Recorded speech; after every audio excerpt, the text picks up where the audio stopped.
ایک تلخ حقیقت سامنے آئی ہے، وہ یہ کہ دونوں ملکوں کے درمیان تعلقات جو ہیں ابھی بھی تقریباً ویسے ہی کشیدہ ہیں، ویسے ہی شکوک و شبہات سے آراستہ ہیں جیسے کہ ماضی میں تھا۔ اب بیجنگ پہنچنے پر ڈونلڈ ٹرمپ کو دو تلخ حقیقتوں کا سامنا کرنا پڑا۔ شی جن پنگ نے اپنی افتتاحی تقریب میں نہ صرف تائیوان کے مسئلے پر سخت تنبیہ کی اور یہ بھی کہا کہ اگر ہم تائیوان کے مسئلے پہ کوئی سمجھوتا نہیں کریں گے، اگر ہم نے سمجھوتا کر لیا تو بالکل ایسے ہی ہے کہ پانی اور آگ کو ہم نے ملا دیا۔ اور ساتھ میں انہوں نے ایک اہم ایک خاص طرف اشارہ کیا، اور ایک پرانی سیاسی تھیری ہے، اس کو کہتے ہیں تھوسیڈائڈز ٹریپ، کہ وہ ٹریپ ہوتا یہ ہے کہ اس کی تھیری یہ ہے، فلسفہ یہ ہے کہ جب ایک ابھرتی ہوئی طاقت ایک موجودہ عالمی طاقت کو جب خدشہ ہو جائے کہ ایک ابھرتی ہوئی طاقت اس کے لیے خطرہ بن سکتی ہے، تو دونوں طاقتوں کے درمیان مقابلہ یا تصادم پھر ناگزیر ہو جاتا ہے۔ تو اس میں صدر شی جن پنگ نے اپنے استقبالیہ میں خبردار کیا کہ ایک طرف تو کہ تائیوان امریکہ چین تعلقات کا سب سے اہم مسئلہ ہے، اور دوسری طرف انہوں نے یہ کہا کہ دونوں ملکوں کو خاص طور پہ امریکہ کو یہ جو خوف اس پر طاری ہے کہ چین اس سے سبقت لے لے گا، اس خوف سے نکل کے دونوں ملکوں کو تعاون کے راستے پر چلنا چاہیے، اور دونوں ملکوں کو اس وقت دنیا جن مشکل حالات سے دوچار ہے اس میں باقی بڑے ملکوں کی رہنمائی کرنی چاہیے محض آرائی کی بجائے۔ خاص طور پہ جو تھوسیڈائڈز ٹریپ کا جو انہوں نے حوالہ دیا ڈونلڈ ٹرمپ شی جن پنگ نے، تو ایک ایسے ماحول میں ہوا ہے جبکہ امریکہ نے پہلے وینزویلا پر حملہ کر کے وہاں کے صدر کو اغوا کیا، اس کے بعد ایران پہ حملہ کر دیا، اور اسی قسم کے ایسے اقدامات پھر ایران اور اسرائیل نے مل کے امریکہ اور اسرائیل نے مل کے ایران کے ساتھ جو کچھ کیا ہے، تو اس کے بعد ظاہر ہے شی جن پنگ اور چینی قیادت ان کے نزدیک اب حالات اس نہج پہ پہنچ چکے ہیں کہ باہمی تعاون اور تمام ملکوں کو ملا کر چلنے کے سوا کوئی چارہ نہیں ہے۔ اور اسی لیے شی جن پنگ نے یہ کہا کہ کیا چین اور امریکہ تھوسیڈائڈز ٹریپ پر قابو پا کر اس کے خوف سے نکل کر بڑی طاقتوں کے تعلقات کا ایک نیا نمونہ تشکیل دے سکتے ہیں۔ لیکن اس کے جواب میں جناب ڈونلڈ ٹرمپ نے کہا کہ میرے بڑے اچھے تعلقات ہیں اور بڑی زبردست دوستی ہے میری شی جن پنگ کے ساتھ، ان کو بڑے عرصے سے جانتا ہوں، اور کیونکہ شی جن پنگ نے جو کچھ کہا اس کا بالواسطہ مطلب یہ تھا کہ امریکہ ایک زوال پذیر قوم ہے اور چین مسلسل اوپر جا رہا ہے۔ تو ڈونلڈ ٹرمپ نے اس کے جواب میں کہا کہ جو شی جن پنگ نے جس طرف اشارہ کیا ہے شاید وہ جو بائیڈن کے زمانے کے حوالے سے تو بات ٹھیک تھی، لیکن اب موجودہ دور میں مطلب میری جو ٹرمپ انتظامیہ نمبر 2 ہے، وہ کہہ رہے ہیں کہ شاندار 16 مہینوں کے دوران امریکہ نے بہت زیادہ ترقی کی ہے، تاریخ کی بلند ترین سٹاک مارکیٹس کی شرح ہے، اور فوجی فتح ہم نے وینزویلا کے خلاف حاصل کی، ایران کی فوجی تباہی ہم نے کی ہے، تو اس لیے وہ کوئی مناسب نہیں تھا شی جن پنگ، یعنی انہوں نے یہ جواب دے دیا۔ حالانکہ متعدد امریکی اسٹریٹجسٹ اور اکانومسٹ جو ہیں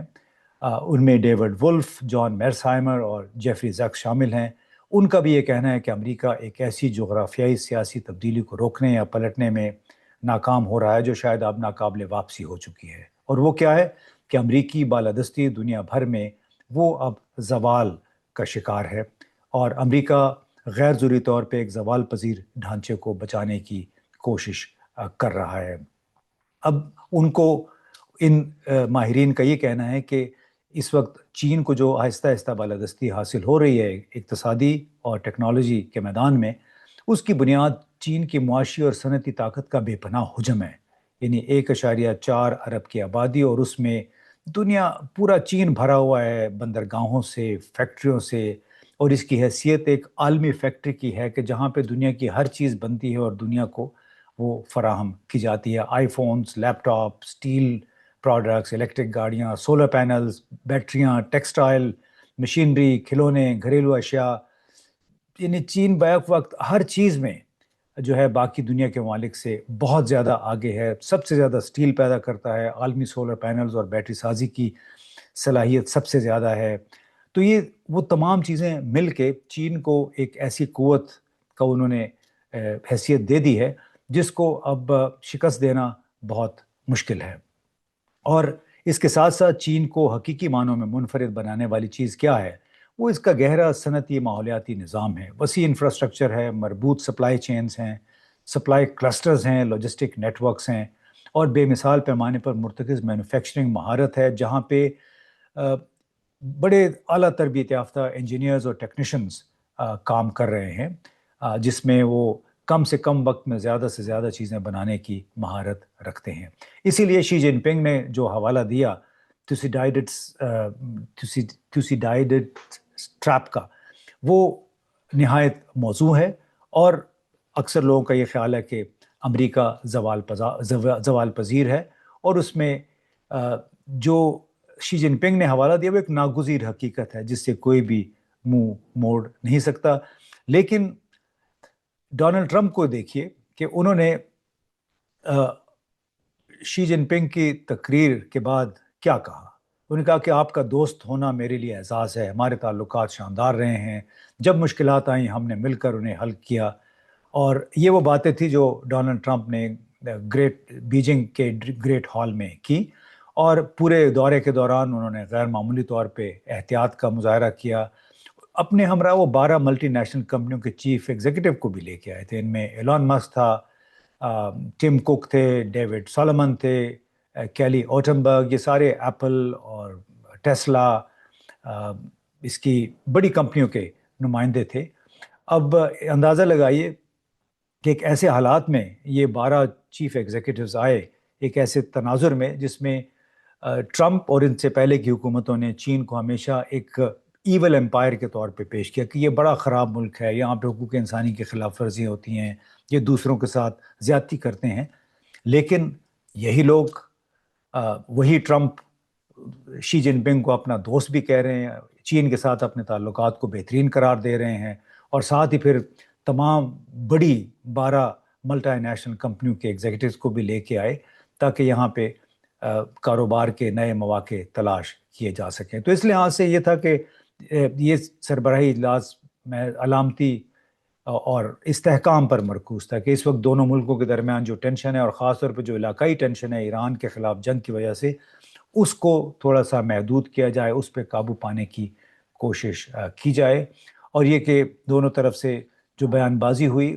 اس میں یہی ابھر کے سامنے آیا کہ ایک پریکٹیکل نوعیت کی تعلقات ہیں.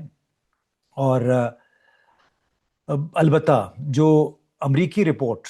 ٹرمپ کے پسندیدہ انداز کی عکاسی کرتی ہے کہ اس میں کہا کہ ہمارے بڑے اچھی بات چیت ہوئی ہے، لیکن چین کی طرف سے بڑے واضح پیغامات تھے کہ تائیوان پر ہم نے کوئی سمجھوتا نہیں کرنا، قومی سلامتی پہ سمجھوتا قبول نہیں ہے، علاقائی امن و استحکام کے لیے محاذ آرائی اور فوج کشی کی بجائے بات چیت کا رستہ بڑا ضروری ہے. اور بنیادی طور پہ تائیوان کو چین نے ایک سرخ لکیر کے طور پہ پیش کیا،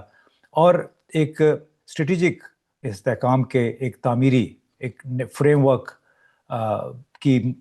پہ آمادگی بھی ظاہر کی کہ دونوں ملک مل کے دنیا بھر کے اور اپنے باہمی مسائل حل کرنے کے لیے دو طرفہ طور پہ رابطوں کے سلسلے کا آغاز کریں گے.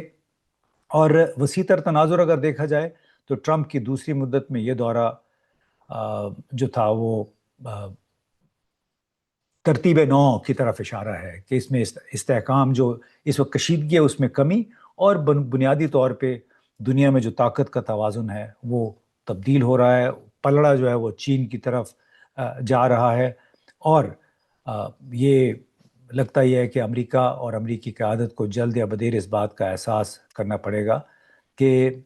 ایک دورہ تعمیری قدم تو تھا، لیکن ایک اعلیٰ سطحی سفارتی مشق تھی، اس کے ساتھ ساتھ اس سے بہت زیادہ کوئی تبدیلی کی توقع کرنا بے سود ہے. اس میں نتائج کا اندازہ محض آنے والے مہینوں میں اقتصادی امور پر جو بات چیت ہے اور ایران سے متعلق نکات پر عمل درآمد کی بنیاد پر بھی لگایا جائے گا۔ لیکن اس دورے سے ایک بار پھر یہ بات ثابت ہوئی کہ جس ملک کو امریکی حکام شک کی نظر سے دیکھتے ہیں، اس کو عدم استحکام کا ذریعہ قرار دیتے ہیں، اس پہ الزام لگاتے ہیں کہ وہ اوور کیپیسٹی کی وجہ سے ہمیں دنیا کی مارکیٹوں میں اپنی چیزیں پھیلا کے دوسروں کو نقصان پہنچا رہا ہے، وہ شکوک و شبہات جو ہیں وہ بلا شبہ ابھی تک قائم ہیں، اور اس کو عبور کرنا ابھی آسان نہیں ہوگا، خاص طور پہ جب تک ایران کا اور امریکہ کا معاملہ حل نہیں ہوتا۔ بہت بہت شکریہ۔